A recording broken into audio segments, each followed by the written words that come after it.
A restaurant owner is jailed after allegedly shooting into an occupied vehicle. Officials tell us bond is set at $50,000 for 35-year-old Joseph Lamb. Around 3 a.m. Friday morning, a woman called the Bolivar County Sheriff's Department to report that several shots were fired toward her vehicle near a laundry business in Marigold.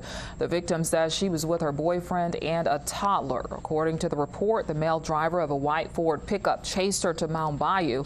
After interviewing the victim, deputies went to Marigold to the laundromat where they found numerous shell casings on the ground.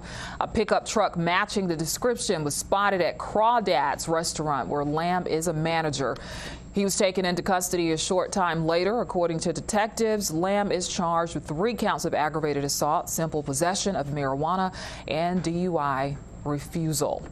Meantime, in a similar but separate shooting, authorities in Sunflower County still looking for a suspect linked to an apparent road rage incident. Officials say a group was driving from a local grocery store in Drew on Marigold Road.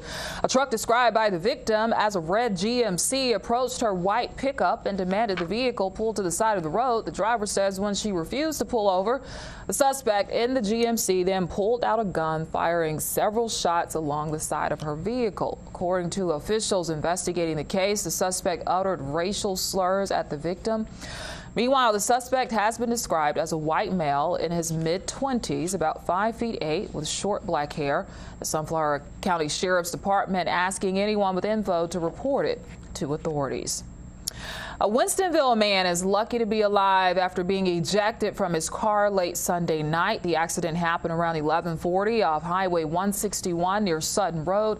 Officials say the driver, 24-year-old Kendall Weatherspoon, overcorrected while traveling southbound, which caused his 2003 GMC Envoy to roll over several times. Weatherspoon was not wearing his seatbelt and was ejected from the car. He was then airlifted to Memphis with serious injuries.